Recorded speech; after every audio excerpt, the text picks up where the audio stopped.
ಜೋಡುಕರೆ ಕಂಬಳ ಸಮಿತಿ ಇದರ 28ನೇ ವರ್ಷದ ಕಂಬಳ ಹೊನಲು ಬೆಳಕಿನ ಕಂಬಳದ ಆಚರಣೆಯ ಪ್ರಯುಕ್ತ ಇವತ್ತು ನಾವು ಈ ಪ್ರೆಸ್ ಮೀಟನ್ನು ಆಯೋಜನೆಯನ್ನು ಮಾಡಿದ್ದೇವೆ.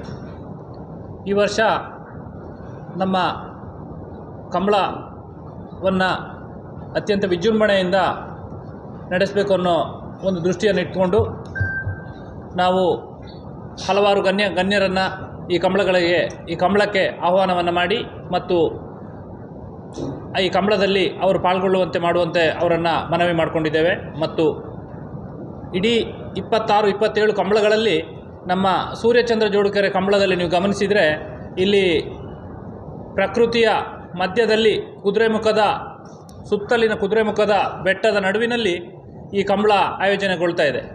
ಇಲ್ಲಿ ಕಂಬಳ ನೀವು ಕೋಣಗಳು ಬಿಟ್ಟು ಮಂಜೇಟಿ ಹತ್ತಿದ ನಂತರ ಸೀದಾ ನೇತ್ರಾವತಿ ನದಿಗೆ ಹೋಗಿ ಕೋಣಗಳು ಮುಳುಗಿ ಎದ್ದು ಬರುವಂಥ ಒಂದು ಕರೆ ಇದ್ದರೆ ಅದು ಬಂಗಾಡಿಕೊಲ್ಲಿ ಕರೆ. ಇಡೀ 2 ಜಿಲ್ಲೆಗಳಲ್ಲಿ ಕರ್ನಾಟಕ ರಾಜ್ಯದಲ್ಲಿ ನೀವು ಎಲ್ಲಿ ನೋಡಿದರೂ ಪ್ರಕೃತಿಮಯವಾಗಿರುವಂಥ ಒಂದು ಕಂಬಳ ಕರೆ ಇದ್ದರೆ ಅದು ಬಂಗಾಡಿಕೊಲ್ಲಿ ಕಂಬಳ. ಇಲ್ಲಿ ದುರ್ಗಾದೇವಿಯ ದುರ್ಗಾ ಪರಮೇಶ್ವರಿ ದೇವಿ ಮತ್ತು ಒಂದು ಭಾಗದಲ್ಲಿ ಕಾಜೂರಿನ ಮಸೀದಿ ಎರಡರ ನಡುವೆ ಇರುವಂಥ ಈ ಕಂಬಳ ಕರೆಯಲ್ಲಿ ಸುಮಾರು ಪ್ರತಿ ವರ್ಷ 100-150ಕ್ಕಿಂತ ಮಿಗಿಲಾಗಿ ಕೋಣಗಳು ಈ ಕಂಬಳದಲ್ಲಿ ಪಾಲ್ಗೊಳ್ತವೆ. ಮತ್ತು ಹೆಚ್ಚಿನ ಕೋಣದ ಈ ಜಿಲ್ಲೆ ಮತ್ತು ದಕ್ಷಿಣ ಕನ್ನಡದಲ್ಲಿ ಹೆಚ್ಚಿನ ಕೋಣಗಳು ಈ ಬಂಗಾಡಿ ಕೆರೆಯಲ್ಲಿಯೇ ತಯಾರಾದಂಥ ಕೋಣಗಳು. ಇವತ್ತು ಎಲ್ಲ ಯಾವುದ್ಯಾವುದೋ ಓಟಗಾರರಲ್ಲಿ ಇವತ್ತು ಓಡ್ತಾ ಇರ್ಬೋದು. ಹೆಚ್ಚಿನ ಕೋಣಗಳು ಬಂಗಾಡಿಯಿಂದ ಕರೆಯಲ್ಲಿ ಓಡಿದಂಥ ಕೋಣಗಳೇ ಪ್ರಸಿದ್ಧವಾಗಿವೆ. ಮತ್ತು ಈ ಬಾರಿ ಕಂಬಳವನ್ನು ಭಾರಿ ವಿಜೃಂಭಣೆಯಿಂದ ನಾವು ಆಚರಣೆ ಮಾಡ್ತಾ ಇದ್ದೇವೆ. ಮತ್ತು ಈ ಬಾರಿ ನಾವು ನಮ್ಮ ಕಂಬಳ ಸಮಿತಿಯಲ್ಲಿ ಕಂಬಳದ ಸ್ವಾಗತ ಸಮಿತಿಯನ್ನು ವಿಸ್ತರಣೆಯನ್ನು ಮಾಡಿ ಸ್ವಾಗತ ಸಮಿತಿ ಅಧ್ಯಕ್ಷರಾದಂಥ ಪುಷ್ಪರಾಜ್ ಶೆಟ್ಟರು ಮತ್ತು ಪ್ರಶಾಂತ್ ಕೊಕ್ಕರ್ಣೆ ಅವರನ್ನು ಪ್ರಧಾನ ಕಾರ್ಯದರ್ಶಿಯಾಗಿ ಅವರು ಈ ಕಂಬಳ ಆಚರಣೆಯನ್ನು ವಿಜೃಂಭಣೆಯಲ್ಲಿ ಮಾಡಲಿಕ್ಕೆ ಅವರು ತಮ್ಮ ಸಂಪೂರ್ಣ ಶ್ರಮವನ್ನು ಅವರೆಲ್ಲರೂ ಹಾಕಿಕೊಂಡಿದ್ದಾರೆ. ಮತ್ತು ಒಂದು ಯುವಕರ ಒಳ್ಳೆಯ ತಂಡ ಈ ಸತಿ ಈ ಕಂಬಳದಲ್ಲಿ ಪಾಲ್ಗೊಳ್ತಾ ಇದೆ.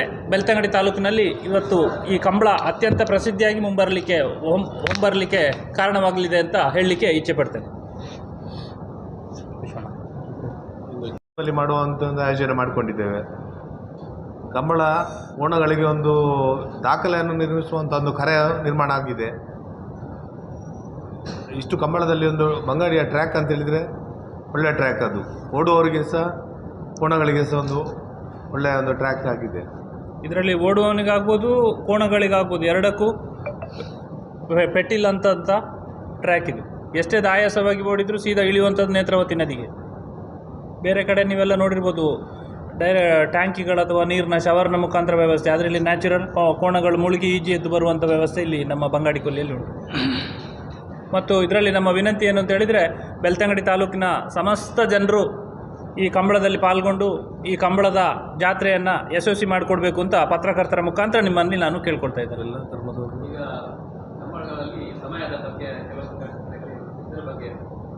ಕಂಬಳ ಸಮಿತಿಯ ಆಯೋಜನೆ ಪ್ರಕಾರ ಕಂಬಳವನ್ನು ಬೆಳಿಗ್ಗೆ ಶುರುವಾದರೆ ಸಾಯಂಕಾಲ ಮುಗಿಬೇಕು. ಆದರೆ ಈ ಕಂಬಳದಲ್ಲಿರುವಂಥದ್ದು ಕೋಣಗಳು ನಾವು ಹೇಳಿದಾಗೆ ಅದು ನಿಲ್ಲುವುದಿಲ್ಲ.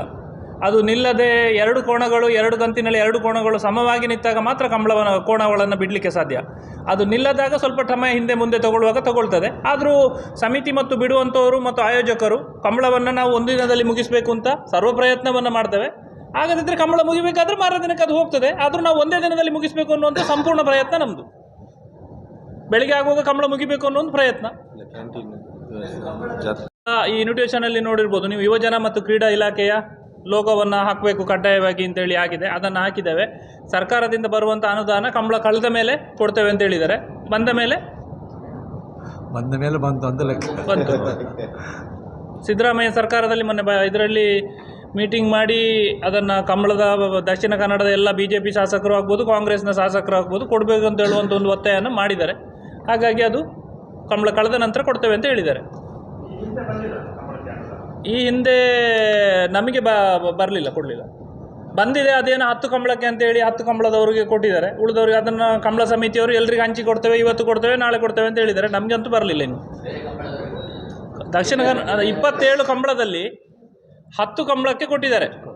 10 ಕಂಬಳದನ್ನು ಡಿವೈಡ್ ಮಾಡಿ ಎಲ್ರಿಗೂ ಕೊಡೋದು ಅಂತೇಳಿ ಕಂಬಳ ಸಮಿತಿ ಹೇಳಿದ್ದು. ಆದರೆ ಉಳಿದ ಕಂಬಳಗಳಿಗೆ ಇನ್ನೂ ಕೊಡಲಿಲ್ಲ. 10 ಕಂಬಳದವ್ರ ಹತ್ರ ಉಂಟು ದುಡ್ಡು.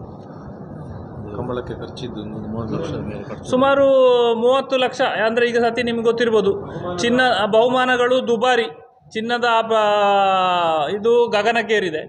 ಹಾಗಾಗಿ ಕಂಬಳ ಆಯೋಜನೆ ಮಾಡುವಂಥದ್ದು ಭಾರಿ ದೊಡ್ಡ ಕಷ್ಟದ ಕೆಲಸ. ಆದರೂ ನಮ್ಮ ಊರಿನ ಕಂಬಳ ಯಶಸ್ವಿ ಆಗಬೇಕು ಅಂತ ಹೇಳ್ಕೊಂಡು ಈ ಸತಿ ಚಿನ್ನದ ಬಹುಮಾನದ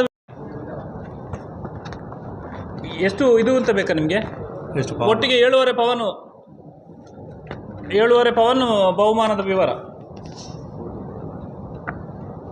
ಕನೆಯಲಿಗೆ ಪ್ರಥಮ 1 ಪವನು, ದ್ವಿತೀಯ ಅರ್ಧ ಪವನು, ಹಗ್ಗದ ಹಿರಿಯ ಪ್ರಥಮ 1 ಪವನು, ಹಗ್ಗದ ಕಿರಿಯ ಅರ್ಧ ಪವನು, ನೇಗಿಲು ಹಿರಿಯ ಪ್ರಥಮ 1 ಪವನು, ನೇಗಿಲು ಕಿರಿಯ ಅರ್ಧ ಪವನು, ಅಡ್ಡ ಹಲಿಗೆ ಪ್ರಥಮ 1 ಪವನು. ಮತ್ತು 7.5 ಕೋಲು ನಿಶಾನೆ ಹಾಯಿಸಿದ್ರಲ್ಲಿ ಮಾತ್ರ, 6 ಕೋಲು ನಿಶಾನೆ ನೀರು ಹಾಯಿಸಿದ್ರಲ್ಲಿ ಮಾತ್ರ. ಹಗ್ಗ ಹಿರಿಯ ಪ್ರಥಮ 1, ದ್ವಿತೀಯ ಅರ್ಧ, ಹಗ್ಗ ಹಿರಿಯ ಕಿರಿಯ ಪ್ರಥಮ ಅರ್ಧ, ದ್ವಿತೀಯ ಕಾಲು, ನೇಗಿಲು ಹಿರಿಯ ಪ್ರಥಮ 1, ದ್ವಿತೀಯ ಅರ್ಧ, ನೇಗಿಲು ಕಿರಿಯ ಪ್ರಥಮ ಅರ್ಧ, ದ್ವಿತೀಯ ಕಾಲು, ಅಡ್ಡ ಹಲಗೆ ಪ್ರಥಮ 1, ದ್ವಿತೀಯ ಅರ್ಧ ಪವನ್. ಮತ್ತು ಈ ಬಹುಮಾನವನ್ನು ಪ್ರಾಯೋಜಕರು ಈ ಸತಿ ಮಾಜಿ ಸಚಿವ ಗಂಗಾಧರ ಗೌಡ, ಶಾಸಕರಾದಂಥ ಹರೀಶ್ ಪೂಂಜಾ, ಉದ್ಯಮಿಗಳಾದಂಥ AC ಕುರಿಯನ್ ಮತ್ತು ಉದ್ಯಮಿಗಳಾದಂಥ ಸುಮಂತ್ ಕುಮಾರ್ ಜೈನ್, ಕಿರಣ್ ಚಂದ್ರ ಪುಷ್ಪಗಿರಿ ಮತ್ತು ಬಂಗಾಡಿಯವರಾದಂಥ ಸತ್ತಾರ್ ಸಾಹೇಬರು, ಇಷ್ಟು ಪ್ರಾಯೋಜಕರು ಮಾಡ್ತಿದ್ದಾರೆ. ಮತ್ತು ಉಳಿದದ್ದನ್ನು ಕಮ್ಮಿ ಆದದಲ್ಲಿ ನಾವು ಸಮಿತಿಯಿಂದ ಮಾಡ್ತಾಯಿದ್ದೀವಿ. ಮತ್ತು